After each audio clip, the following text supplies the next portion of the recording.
antes da gente começar, né, o framework que a gente vai abordar, que é o Angular, a gente precisa entender algumas coisas, como JavaScript, TypeScript e RxJS. Então, hoje, o nosso objetivo é fazer aí um overview aí, mais de 25 anos aí de JavaScript, da gente entender e como chegamos e também falar um pouco das versões, o que é que tem de diferente, né? É um mundo aí muito cheio de coisa. Então, a gente começa falando aí de 1995, né?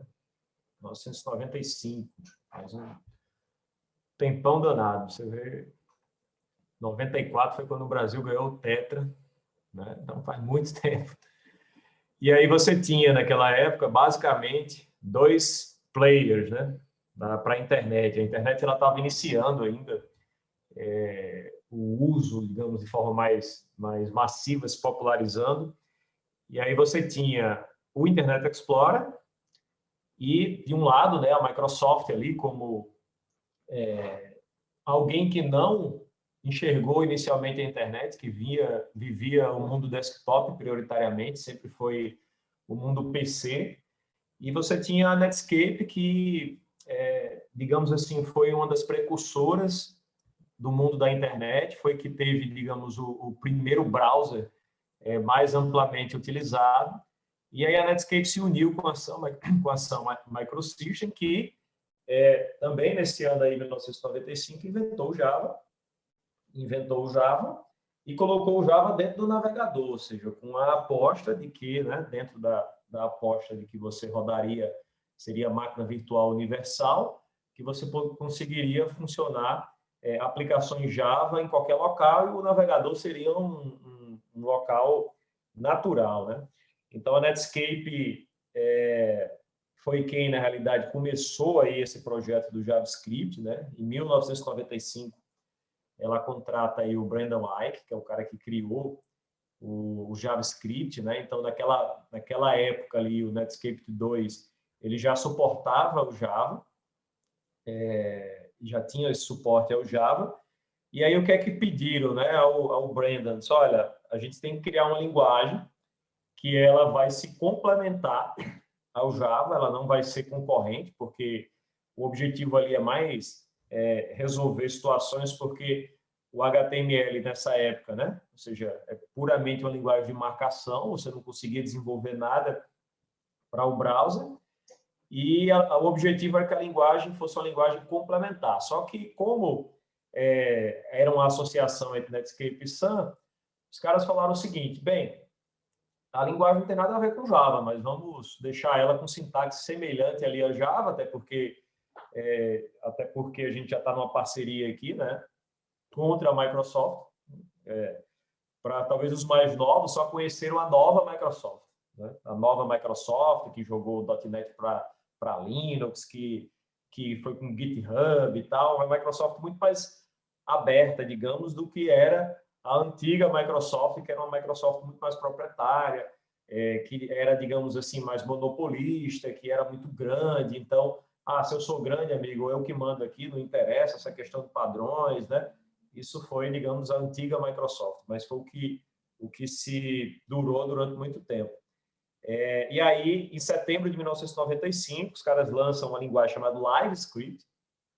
O primeiro nome de JavaScript foi LiveScript, né? E o nome do projeto era Mocha. Né? No projeto Mocha, a linguagem ficou LiveScript. E aí, no final do ano, em dezembro de 1995, no beta 3 do Netscape, a gente... não, a linguagem que parece com Java não tem nada a ver com Java, não é o script de Java, não tem mais, vamos chamar ela de JavaScript, para poder, talvez, ali, ficar ali uma coisa que lembre ali o Java e que fique mais fácil e que ganhe mais facilmente a adoção. E aí, por sua vez, o que nessa época a gente chama de guerra dos browsers.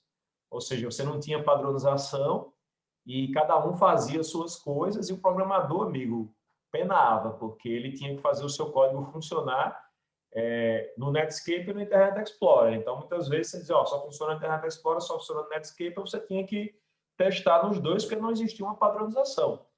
E aí, como a Netscape lançou em 95 o JavaScript, Em 96, a Microsoft faz o seguinte, eu digo, meu amigo, vocês vão ficar atrás, não.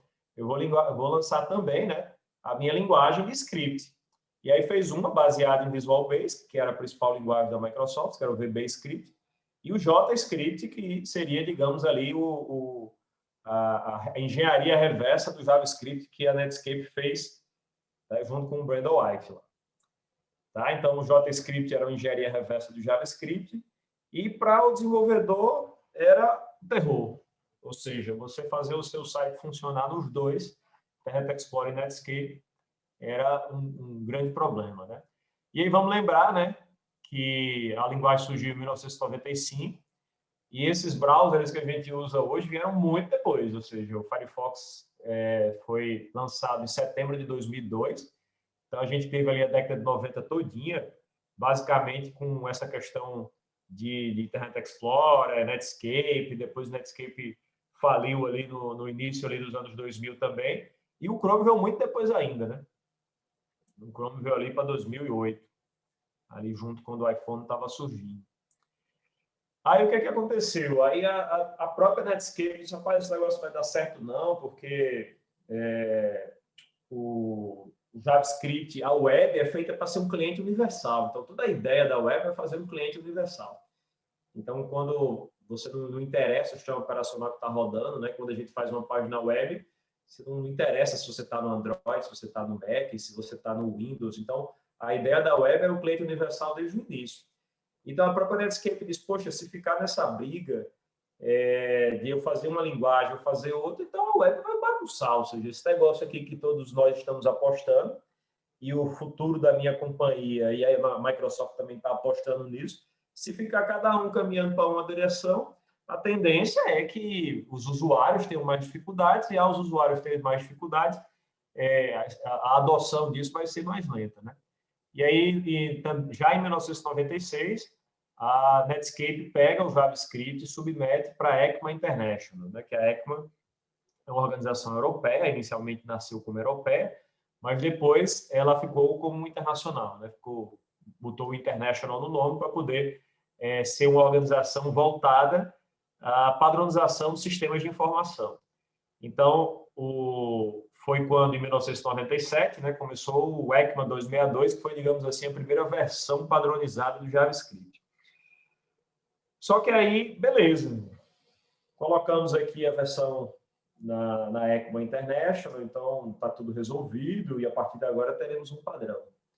Estamos em 1996. E aí, o que aconteceu? Houve um segundo padrão em 1998, um outro padrão em 2007, um outro padrão em 2008, só que a linguagem não mudou nesse tempo. Esse padrão foi tipo fake. Na realidade, o JavaScript dali de 1996 foi praticamente o mesmo até hoje. Até hoje, ali, a gente vai falar que é 2015. Né? Esse negócio não mudou, porque ficava essa guerra entre, principalmente, né, a Microsoft e os demais, aí na época ali o Yahoo, o Google também veio um pouquinho depois, mas assim, o fato é que você tem um inverno aí, você tem um lapso temporal onde o JavaScript não anda. Né? O JavaScript ali, você pega em 1995, aí 97, você vai até 2008, o JavaScript praticamente não evolui. Né? Fica ali aquela mesma linguagenzinha que Brandon Eich fez em, quem sabe quantos dias Brandon Eich criou o JavaScript. Alguém chuta aí no chat? Quanto tempo foi que o JavaScript foi criado? Alguém sabe? 10 dias. Os caras fez JavaScript em 10 dias. Né? E aí, aí você chega ali, mais ou menos no início dos anos 2000, aí você vem o Google, né? O Google foi importante em várias coisas do JavaScript, a gente vai ver aqui na história, que o Google começa com a ideia, né? Não o conceito, digamos, da Web 2.0, ali vem mais ou menos no início dos anos 2000, mas o Google lança o Gmail, que algo que implementa a questão da Web 2.0, você já ali trazer mais interatividade, né? Que naquela época ou era web ou era desktop.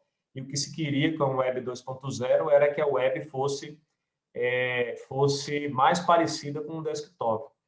Aí o Google lança, em 2006, um cara chamado Google Web Toolkit, que uma biblioteca JavaScript que permite que você faça uma série de coisas no browser.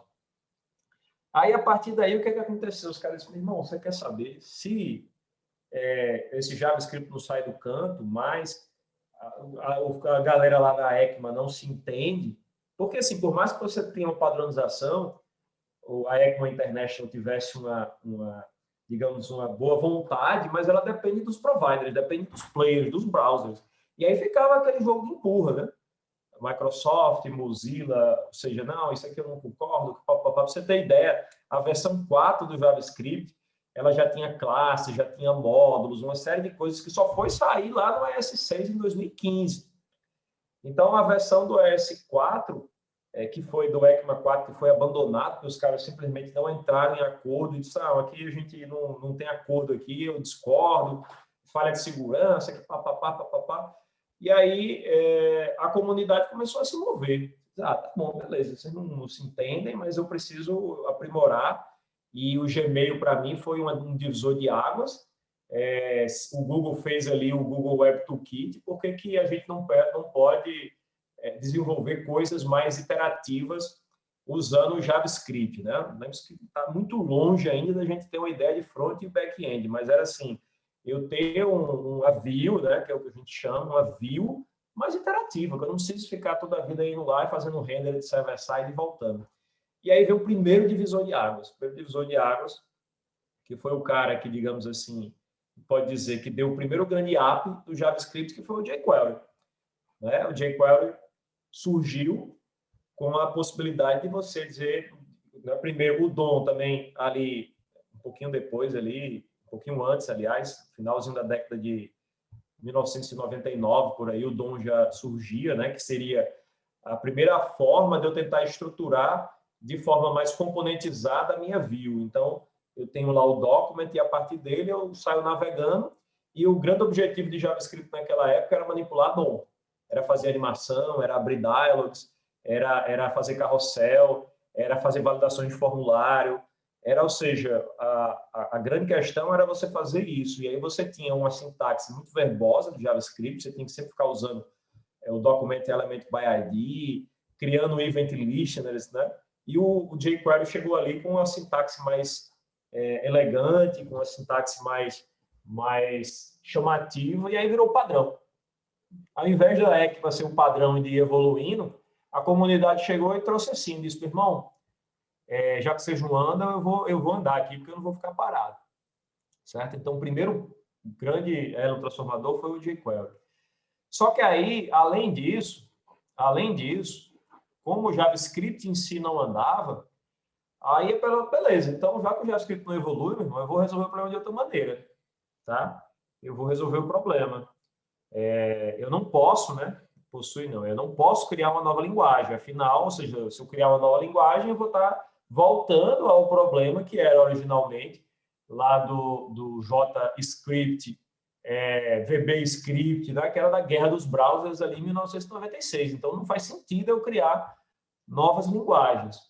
Mas, qual é a sacada? Bem, já que todo browser entende o JavaScript, né? Ele é tipo ali o assembly dos browsers, o que é que eu posso fazer? Eu posso criar a minha linguagem e transformar ela em JavaScript, que é o que foi chamado de transpilar. Né? A gente vai ver que depois o TypeScript tanto compila como transpila.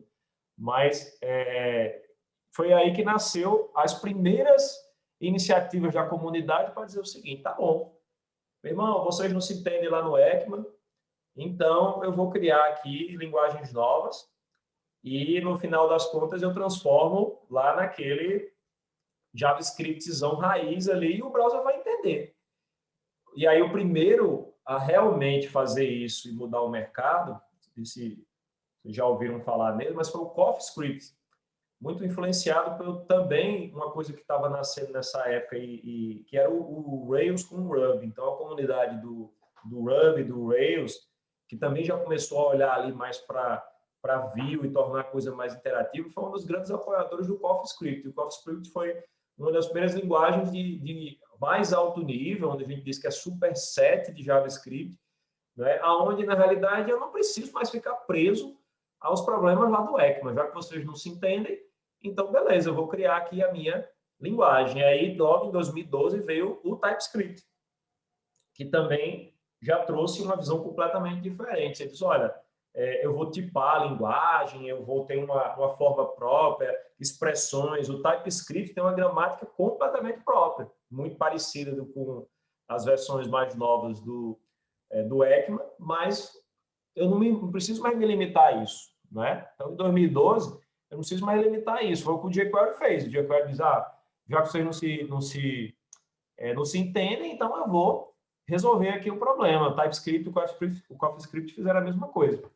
E aí a gente, né, com o tempo, foi tendo dois tipos de linguagem, né, e aí foi por isso que nasceu esse termo Vanilla JavaScript, que é, digamos assim, o JavaScript original, porque começou a ter um monte de linguagem.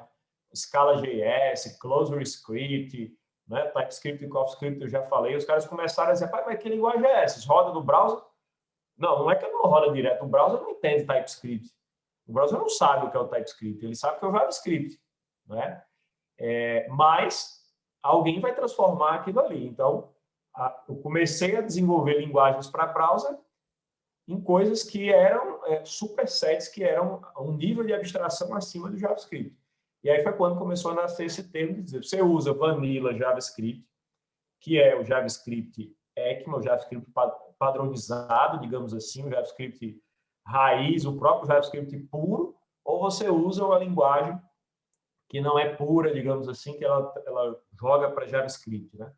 Então, o caso do TypeScript é quando você simplesmente pega uma versão do JavaScript e joga para outra, a gente chama isso de transpilar. O TypeScript, que é o que a gente vai ver logo em seguida, na próxima aula, que é a base de hoje é exatamente para a gente entrar em TypeScript. O TypeScript, ele compila e, ao mesmo tempo, ele transpila, porque ele criou algo que, assim, aparentemente é tido como, para mim, assim, é algo muito básico, que é um sistema de tipos. Em todas as experiências, né, mais de 20 anos de desenvolvimento, aonde você tenta ignorar o sistema de tipos, é o que eu chamo de produtividade aparente. O cara chega e diz, eu não botei aqui o tipo da linguagem, ou não botei aqui o tipo da variável, tal, pô, foi mais rápido, foi. Mas o preço que você vai pagar da manutenção, muitas vezes, quando você vai refatorar, é muito maior, amigo. Então, existe, né, quando você cria um software, a criação desse sistema, ele envolve um tempo X, e, em geral, a manutenção é um tempo X vezes Y. É muito mais tempo de manutenção, de você mantendo com aquele sistema no ar, do que simplesmente o tempo que você gastou para criar. Então, você tem que ter um olhar muito importante, e principalmente para refatoração, porque é aquela ideia de ágil, né? Você faz ali para entregar rápido. Mas aí depois, com o tempo, você vai lá e refatora. E tem uma coisa pior, não tem coisa pior do mundo do que você fazer refatorar linguagens, refatorar código não tipado. Porque a melhor coisa é quando você faz uma refatoração e você tem uma penca de erro de compilação ali que você tem que resolver. Agora, quando você refatora no escuro, aonde você só vai, de fato, enfrentar os erros em runtime, meu amigo, está uma insegurança tamanho do mundo, porque você não sabe, de fato, ali as consequências que aquilo vai trazer, porque simplesmente você trocou uma estrutura de uma classe que era de um jeito, você botou para outra, mas você tem a mínima ideia aonde aquilo ali vai impactar, porque todas as estruturas são dinâmicas em tempo de runtime. E aí, o seu refactor vai por água abaixo. Só que aí o que aconteceu? Todo esse movimento de comunidade não tinha outro caminho, a Web 2.0 já era a realidade, e o Google teve, digamos, o start do Gmail, mais o Facebook, Yahoo, vários sites começaram a dizer também, opa, eu já tenho o meu front aqui mais dinâmico, não é um modelo de request response que você tem que ir tudo no servidor.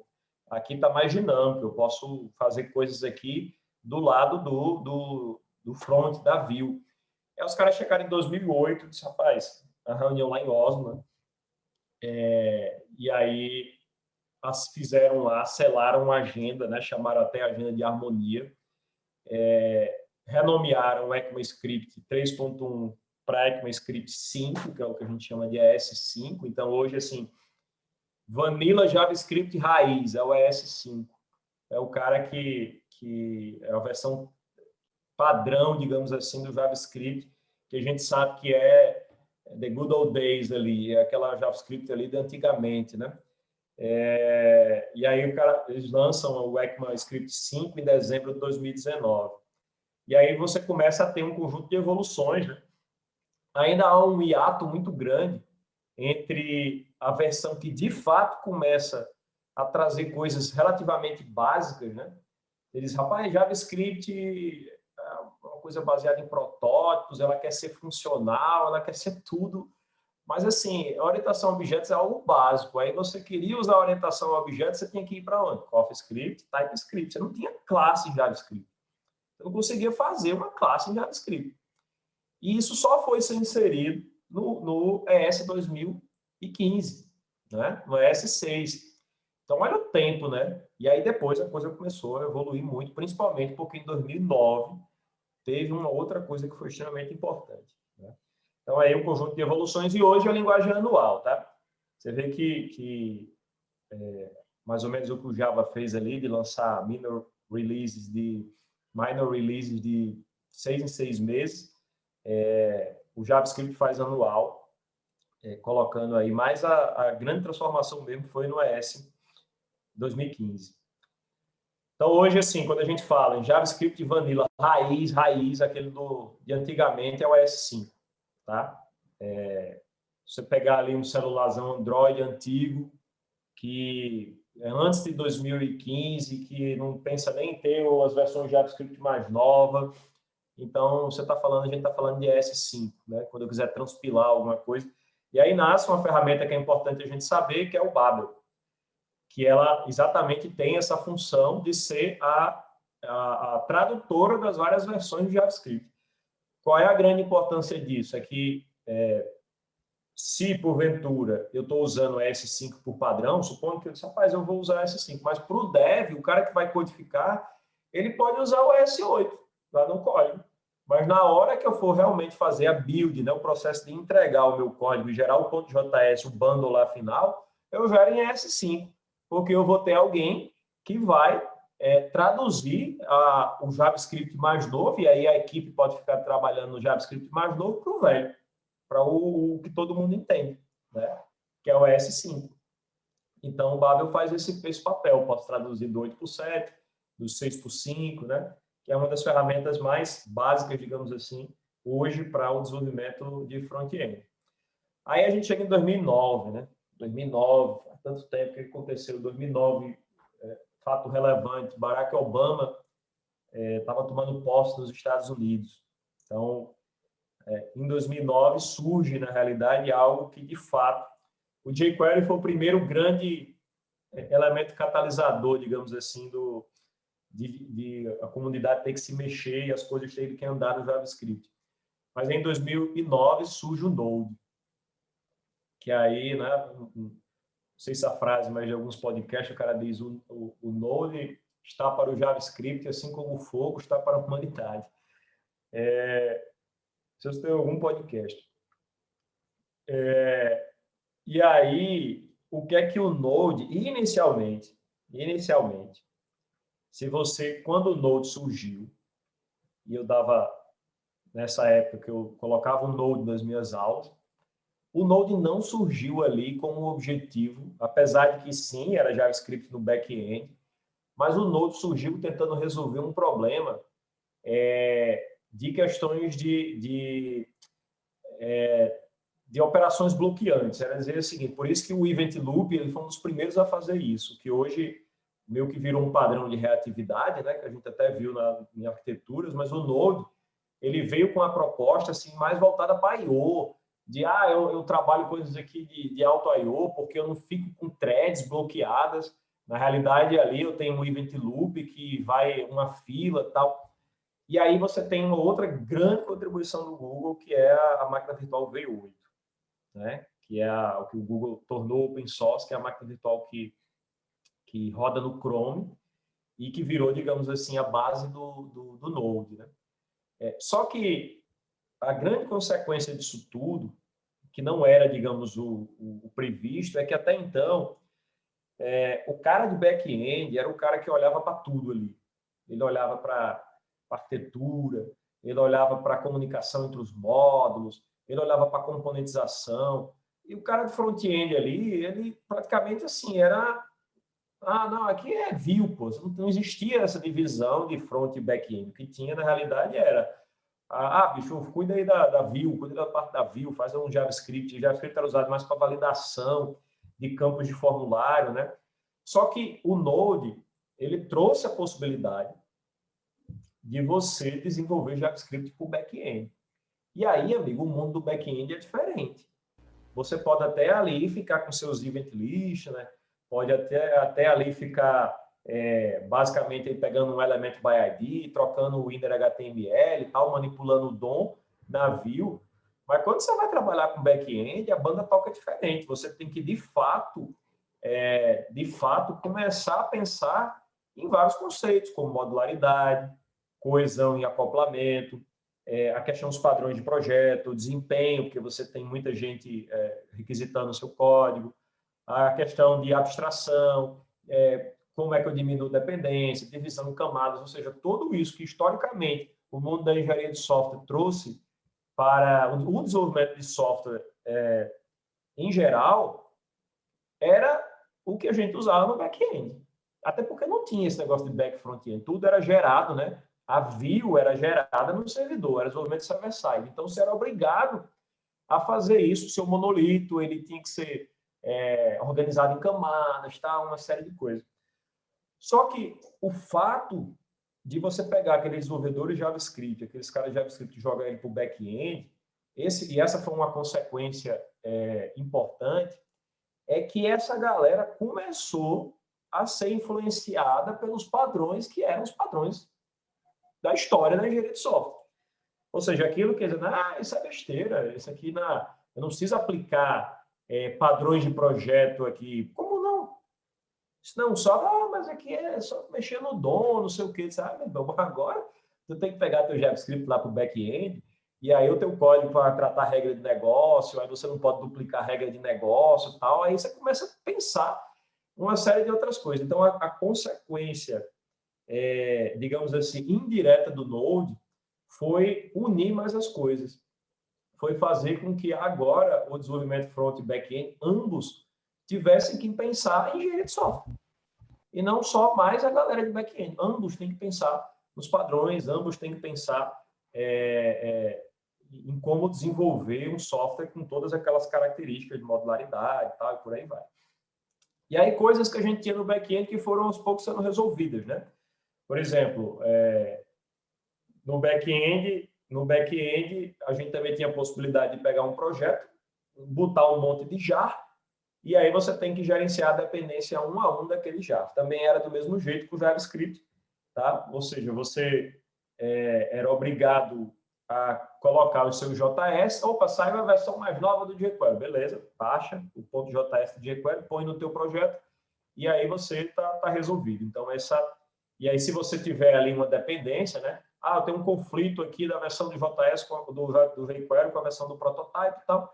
Você vai tratando na mão, vai tirando um, tirando o outro, e aí vai resolvendo, né? Mas no back-end você já tinha o Maven, já tinha o Gradle, que nasceu em 2007. E aí outro grande divisor de águas, né? É o NPM, ou seja, o que é uma consequência do Node, né? Então, o Node é um dos caras mais importantes aí de toda essa virada que foi dada no JavaScript. O Node é o cara que eu posso agora criar um arquivo, né, em geral o package JSON, aonde eu vou dizer as dependências que o meu projeto vai ter, e ele vai resolver para mim. Eu não tenho mais, não vou copiar JS nunca mais na minha vida. Eu tenho uma pasta build lá que alguém faz isso para mim. O Node vai fazer isso para mim, o NPM, que é o gerenciador de pacotes. Então eu digo, olha, eu quero usar a versão do RxJS 633 ou superior, né? Eu quero ele que se vire de fazer isso, assim como a gente faz com o Maven, faz com o Gradle. Isso também trouxe um outro benefício muito bom. E aí, assim, o Node ele tem sido usado, sim, você acha vários projetos que usam o Node como back-end, tá? Apesar de que, neste mercado, né, você tem ferramentas muito mais maduras, ou seja, você pegar pessoas que vinham desse mundo há muito tempo, como o Java, o .NET, o próprio PHP, são ferramentas que já nasceram back-end. Então, assim, a forma é muito mais madura você usar essas outras ferramentas. Agora, aonde de fato ele virou a grande padrão foi nas ferramentas de build, né? Todos os frameworks front-end usam o Node de alguma maneira para poder construir os projetos de front. Tá? Outra coisa básica, né? Uma coisa muito básica, modularidade. Então, desde os primórdios, quando você aprende Java, na primeira vez você sabe que tem uns pacotes. Então, uma classe faz parte de um pacote tem um folder onde está. Então, assim, isso é básico do básico. Porém, o JavaScript só foi ter em 2015, né? Só foi ter em 2015, na versão do S6. Só que aí o que é que acontece? O desenvolvimento não podia parar, porque a Web 2 surgiu lá em 2004 e ela foi só evoluindo, foi só evoluindo. Então, os caras começaram a pensar em alternativas, eu tenho que pensar em alternativas. Bem, já que a versão raiz, né, não suporta aí, não possui suporte aos módulos, a comunidade começou a solucionar o problema. Veio o Common.js, Require.js, o AMD, e uma das ferramentas que mais se destacou e que hoje é muito usada nos frameworks indiretamente, às vezes você nem sabe que ela está lá, mas ela está lá, por isso que é importante a gente saber que ela existe, que é o Webpack.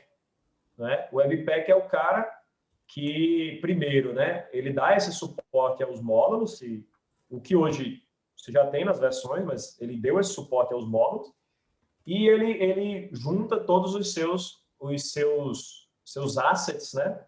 Ele faz o processo de bundle, ou seja, ele empacota todos os seus recursos e cria um JavaScript só, ou um conjunto de JavaScript de acordo com de como você configura, porque isso é importante também para a velocidade do seu site. Quanto mais arquivos JS você tiver para baixar, mais conexões ali ele vai abrir, tá? E vai demorar mais para você baixar. Se você consegue ter um bundle unificado, muitas vezes minificado, né? Que você joga ele ali, que não tira espaço, tira um monte de coisa para ele ficar o mínimo possível e compactado, em geral você consegue uma velocidade maior.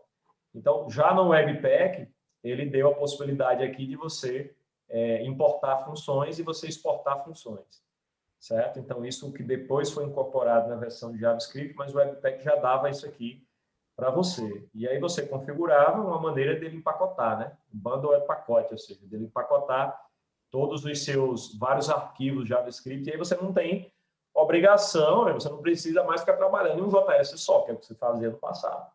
Agora você pode usar uma ferramenta que faça isso. Tá? Hoje em dia, vamos ver como é que isso acontece. Tá? Então, assim, vou começar o ES6, que é esse negócio, porque fica ruim por causa do nome, sabe? Do número. O cara olha, a S2015 é S6, a S2016 é S7. Então, em geral, a pessoa padroniza pelo nome, pelo ano. É S2015, né? É o ECMAScript 2015, ECMAScript 2016. E aí ele já trouxe, né, por padrão, essa questão dos módulos. Então, você tem cada arquivo em si é um módulo, você pode definir ali classes, funções e o que for. E se você quiser tornar disponível para o mundo exterior, você dá o export, e se quiser importar, você dá o import, assim como qualquer linguagem. Né? A diferença é que, em geral, no Java, por exemplo, você não precisa dar export. Né? Se sua classe for pública, automaticamente você está dando um export aquilo ali, ou se ela for default, ela é vista no mesmo pacote e tal. Mas aí você, isso aqui já é nativo desde a versão do ES 2015. Então, você pode, supondo aqui esse app.js, tá? Aí você tem aqui, função export function mylogger, export class alligator. Então, eu posso importar em outro arquivo e usar ele nativamente. Então, isso foi incorporado ao JavaScript, mas antes você precisava de ferramentas para poder, na realidade, dar esse comportamento. E aí as coisas foram evoluindo, né? Inicialmente, você tinha que jogar tudo num JS só, controlado pelo desenvolvedor, ou em mais de um JS, claro, mas assim, a sua biblioteca num JS só. Então, as coisas não eram vistas, as suas funções O jQuery estava lá no arquivo dele, o outro estava, mas o seu application JS era um arquivo só. Se você quisesse usar intercâmbio, né, das funções. Aí depois veio o Webpack, veio vários outros, Require, AMD, CommonJS, mas estou citando aqui como exemplo o Webpack. E hoje, quando a gente usa o Vue.js, o Angular, o que for, aí eu não sei, porque se eu tivesse que fazer a configuração do Webpack também, o cara ia ter um trabalho danado para ter que fazer isso. Então, o próprio Angular abstrai isso para mim, com os módulos, lá quando a gente cria os módulos, que é um bundle para cada módulo e tal, isso fica abstraído. Tá? Mas é importante a gente saber que vai ter um cara lá embaixo que vai empacotar o projeto para mim, que é o Webpack. Então, vamos falar um pouquinho das evoluções do ES6 em diante, para a gente entender um pouco da evolução da linguagem. Né? Primeiro foi, o ES6 é ES 2015. Eu falei para não usar ES6, mas está aí ES6. ES 2015. Primeiro foi a questão de classes, né? Que era, assim, basic do basic, mas como o JavaScript foi criado, não era com o objetivo de criar aplicações, era ali para quebrar o galho dentro de uma página HTML. E aí, em 2008, já no ECMA 4, já tinha classe, já tinha módulo, já tinha um monte de coisa. Só que a galera não se entendeu, os caras não se entenderam no problema, simplesmente abandonaram a versão 4 e pegaram a versão 3.1 chamada de ECMA 5. Né? Porque era a versão que havia mais entendimento no momento. Né? Uma outra coisa importante que veio, né, a partir da versão ES 2015 é a questão do var, do let e do const. Aí vem uma situação interessante. Né? A questão do var é que ele não respeita escopo. É um negócio também, por isso que, assim, por isso foi uma das coisas também que eu, particularmente, não ia muito com a cara de JavaScript, que é uma linguagem que tem umas coisas que, depois das evoluções, aí você começa a dizer, rapaz, ele começa a tomar cara de linguagem. Até porque eles foram, de fato, obrigados a fazer isso, até pela importância que ela estava tomando, né? Poder ser usado no back-end. Aquilo que o Java se propôs a ser no passado, de ser a linguagem universal de rodar em todo canto, o JavaScript está sendo agora. A tendência é que o JavaScript funcione em todo canto. Né? Funciona em Arduino, vai funcionar na geladeira, funciona no celular.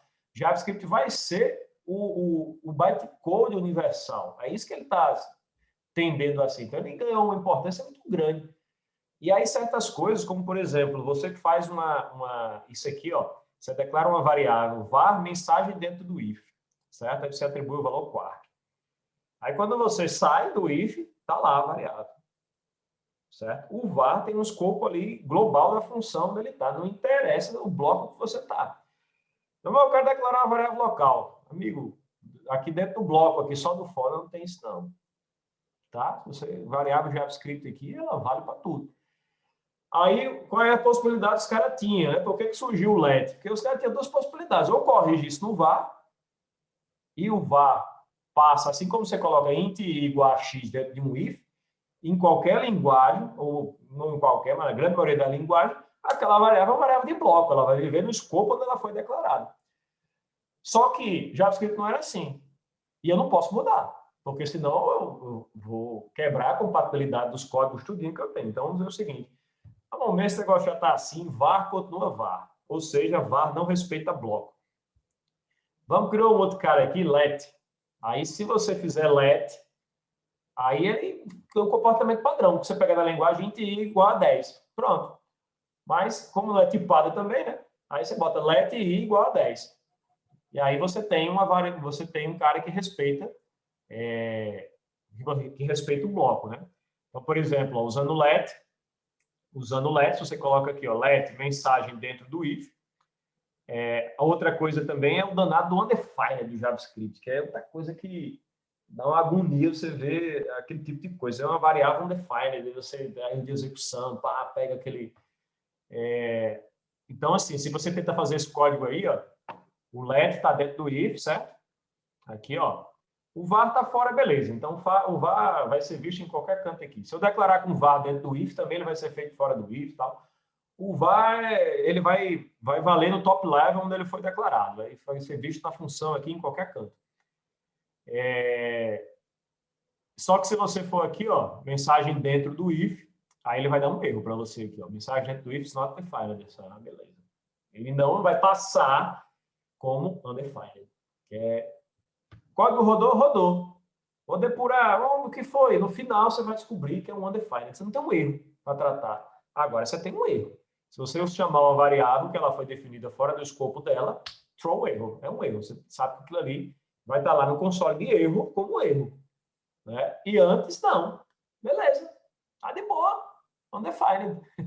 Pegue para você achar isso. Vai ser, meu amigo, uma bronca. O const, né? O const é igual, assim como o let, né? O const, assim como o let, respeita bloco. Então, você pode usar ele como deveria, que é respeita bloco, mas o const você não pode reatribuir. Então, em geral, quando você vai declarar uma variável que você não vai reatribuir ela, então, eu estou criando aí o usuário, mas eu não posso reatribuir ela. Isso não significa dizer que ela é imutável. Isso é um conceito que você não tem aí. Se eu declarar essa variável como user, esse user como const, eu não posso mexer nela. Não, você pode trocar ali login, nome, você pode trocar o que você quiser, tanto que está funcionando ali, ó, no console. O que você não pode é reatribuir, tá? Você não pode reatribuir essa questão. E aí você tem, né, uma coisa boa de você usar também um const aqui, e ao invés de o var, porque também ele vai dar erro aqui, ó, no caso, esse caso que eu falei aqui. Isso é um terror de quem já depurou problemas de JavaScript. O cara bota o var depois e ele dá undefined, né? Aqui não, você vai dar um problema, vai dar erro, certo? Vai dar erro porque seja const ou seja let, ele vai dar erro de referência erro.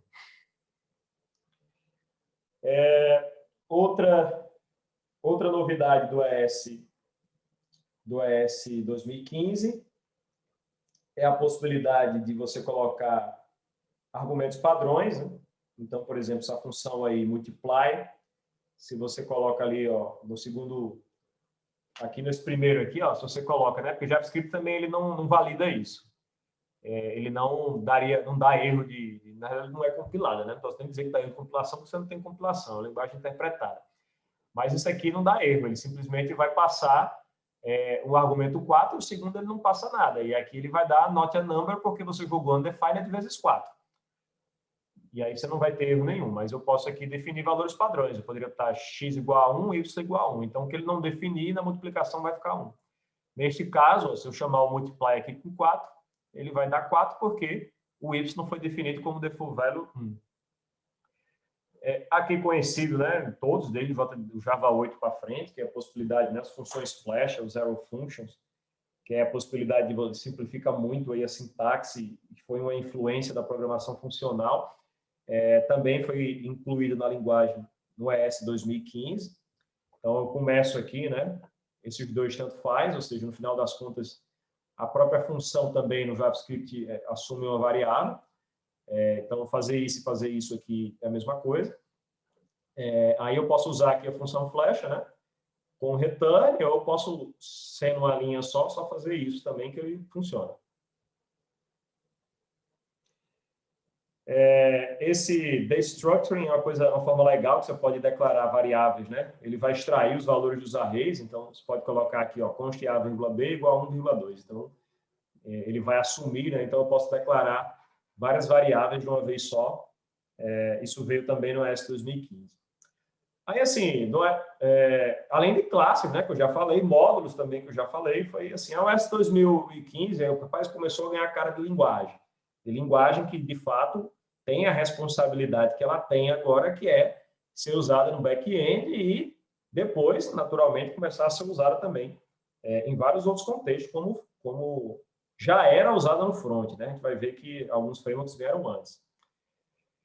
Aí algumas besteirinhas, mas que veio no ES 2016, como o arrays include, né? Eu poder testar se um item está dentro do array, como a função include. O operador de exponencial, ele veio também no ES 2016. Aí no ES 2017, eles deram muita também possibilidades de, digamos, uma espécie de reflection, né, dos objetos, onde eu posso pegar a estrutura do meu objeto e colocar, por exemplo, ali o primeiro, Object Values User. Então, ele vai pegar todos os valores desse objeto. Isso é muito importante, que a gente usa muito isso no front, né, que é um objeto complexo. Aí aqui, ó, Object Entries. Object Entries, ele vai retornar entradas de par de atributo e valor, par de atributo e valor. Então, foi, digamos, uma das principais questões, além do...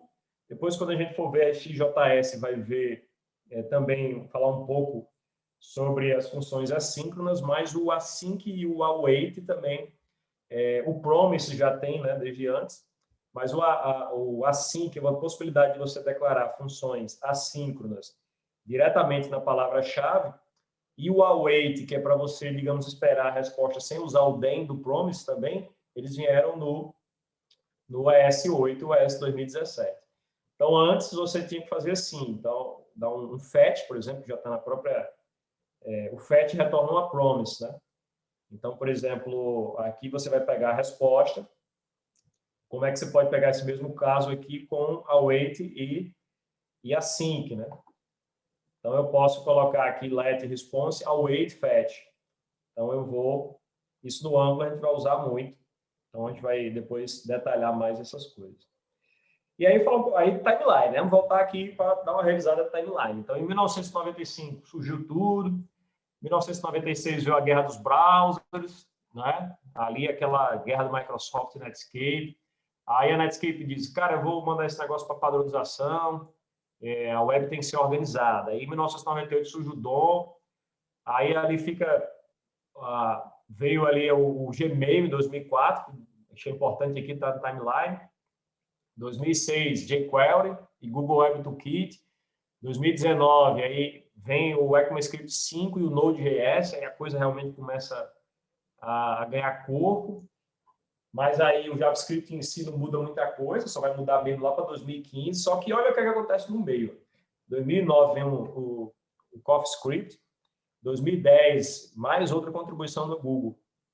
Ela lança o AngularJS. E aí o AngularJS, ele já chega com coisas que a galera não estava... O MVC, né? Aí a gente começa a falar em front-end. Porque eu começo a dizer assim, poxa, mas se eu vou organizar o meu código, se eu vou praticamente desenvolver uma aplicação completamente JavaScript e o back-end é mais REST controllers, eu preciso organizar, meu irmão, porque não dá para fazer um monte de script aqui. Eu tenho que ter a ideia de um controlador, eu tenho que ter a ideia de bindings e tal, a coisa tem que começar. Aí o AngularJS é uma outra influência assim, muito importante nessa história, né? Aí vem o TypeScript dizendo, poxa, mas o negócio está ganhando corpo, mas não dá para usar um negócio não tipado, é muito ruim usar a linguagem não tipada. Aí vem o Facebook com o React, né? Aí vem o Vue da comunidade, em 2013 o React, o Vue em 2014. Aí começa, em 2015 vem o ES 2015, e aí em 2016 o Google relança, e aí o Angular é o framework talvez assim que tenha mais influência dos conceitos de back-end. Por isso que muitas vezes há uma certa rejeição de dizer, pô, mas o React é muito mais fácil, o Vue também é mais fácil.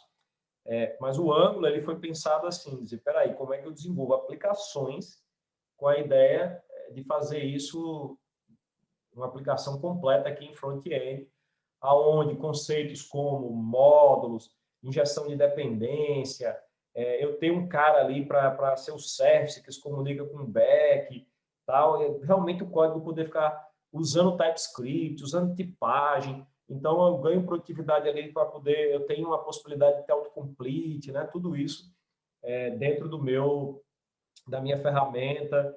E aí a coisa, de lá para cá, aí virou uma febre, ou seja, você tem aí um monte de coisa de JavaScript, mas o que não precisa, né? Assim, existem muitas ferramentas, bibliotecas e frameworks. É importante você procurar entender o problema que ele resolve.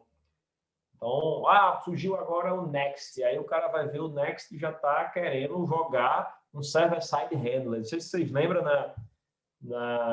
na aula de arquiteturas, que eu falo das evoluções da arquitetura. Começa no mainframe centralizado, aí vai para as aplicações departamentais, as aplicações em rede, que descentraliza. Aí vem para a web, inicialmente, é centralizado. Aí depois vai para as aplicações multicamadas, descentraliza.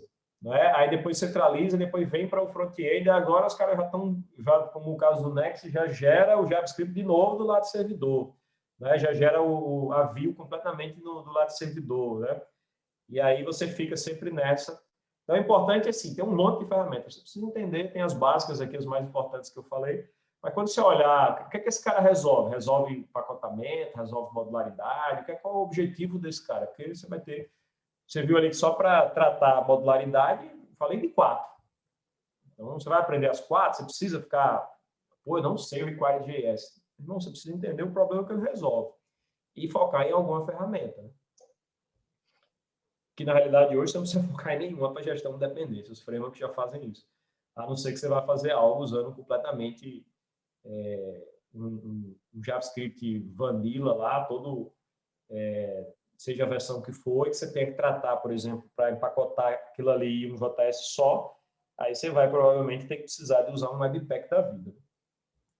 Então, assim, no nosso caso, né, que aqui vamos continuar na próxima aula, é vendo o TypeScript. O TypeScript, além dele ter várias melhorias na linguagem, ele é um JavaScript tipado. Ele tem uma compilação, de alguma maneira, ele olha o seu tipo, então, se você declarar um string onde espera um inteiro, ele vai dizer que não pode ali, aquele código não vai compilar. Né? Antes dele transformar em JavaScript mesmo, ele vai ter um processo de compilação. E o sistema de tipos, como eu falei, ele é muito importante. Né? Essa produtividade aparente aí no início. Pô, eu fiz tudo aqui no código no chão que rodou. Aí depois pega bug, pega problema para resolver. Primeiro refactory faz e vai rezar, porque não tem como verificar. E aí fica esse problema. E ele suporta, né, o TypeScript é um ECMAScript, digamos assim, suporta o ECMAScript, mas com novas features. Então, eu tenho uma possibilidade de fazer mais coisas. O que eu queria que vocês fizessem, pode ser agora já para começar a usar o poder do agora aí, mas assim, coisas que a gente vai precisar para a próxima aula. Primeiro, por padrão, vamos usar o Visual Studio Code. Tá? Então, eu preciso que vocês baixem e instalem essa ferramenta para quem já não tem. Do mesmo jeito, o Node. O Node, igual a JVM para Java, é o Node no JavaScript. Você tem que ter o Node na sua máquina. Baixar o Node, instalar. E aí, no caso do Visual Studio Code, 2 plugins iniciais, que a ideia é que você consiga rodar o código do JavaScript, do mesmo jeito que você roda lá, vai e clica no botão direito. No Eclipse, por exemplo, né, que está acostumado com Java, vai lá, Run as Java Application, para você colocar um código JavaScript no console e botar o botão de play para ele rodar. E aí você vai precisar de um plugin chamado Code Runner. E para quem está acostumado e quiser manter, né? Por exemplo, quem tiver a mania do Ctrl+Shift+F, eu tenho. Eu fizer um negócio, eu aperto logo Ctrl+Shift+F. Então, eu quero o keymap do Eclipse. Quer procurar uma classe, eu vou botar Ctrl+Shift+T. Né? Um resource, Ctrl+Shift+R. Então, o cara que já está acostumado com todas as teclas do Eclipse, é só botar lá o plugin Eclipse Keymap. Que aí você vai ter essa possibilidade de facilitar essa sua ida para o Visual Studio Code. Né? E aí você cria o Hello World e roda direto pelo Visual Studio Code. Isso aí é o que a gente precisa fazer. Né? Vamos tentar fazer agora. Já deixar tudo instalado, porque aí na aula seguinte a gente começa TypeScript. Mas abro aí para questões para quem tiver ou colocações, se quiser contribuir aí, fiquem à vontade.